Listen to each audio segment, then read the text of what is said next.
শনিবার Udaipur Rajarbagh motor stand এলাকায় CPIML এর উদ্যোগে অনুষ্ঠিত হলো 2 ঘন্টার গণ অবস্থান কর্মসূচি।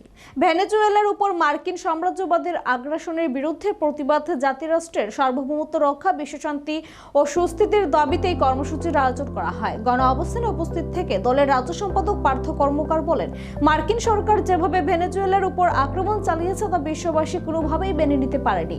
এই আগ্রাসন জাতিরাষ্ট্রের সার্বভৌমত্ব ও বিশ্বশান্তির পরিপন্থী। এর বিরুদ্ধে সারা দেশ জুড়ে মানুষ ঐক্যবদ্ধভাবে আন্দোলনে নামছে। তিনি আরো বলেন, সাম্রাজ্যবাদ, মৌলবাদ ও সাম্প্রদায়িকতার বিরুদ্ধে সম্প্রীতির ব্যারিকেড গড়ে তুলতে হবে। এদিন নতুন শ্রমকোডের বিরুদ্ধেও তীব্র ভাষার সরব হন পার্থ কর্মকার। তার অভিযোগ, নতুন শ্রমকোড শ্রমিকদের কম মজুরিতে বেশি পরিশ্রমে বাধ্য করছে, কাজের নিরাপত্তা কমাচ্ছে এবং শ্রমিকদের স্বাধীনতা সংকুচিত করছে। তিনি হুঁশিয়ারি দিয়ে বলেন, কেন্দ্রীয় সরকার যদি এই শ্রমিক বিরোধী শ্রমকোড প্রত্যাহার না করে তাহলে সারা দেশ জুড়ে বৃহত্তর গণ আন্দোলন গড়ে তোলা হবে। গণ অবস্থানে সাম্রাজ্যবাদ বিরোধী ও শ্রমিক অধিকার রক্ষার দাবিতে বিভিন্ন স্লোগানে মুখর হয়ে ওঠে রাজারবাগ মোটর স্ট্যান্ড এলাকা।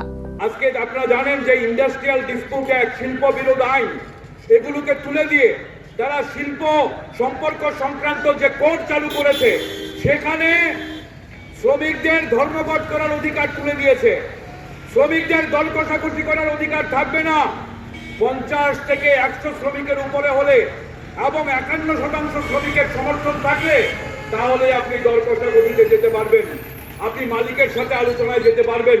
তাহলে ভাবুন যে শ্রমিকদের যে অধিকার ছিল 70-80 বছর ধরে সংগ্রামের মধ্য দিয়ে ভারতবর্ষের শ্রমিকরা এই আইনগুলো তৈরি করেছে।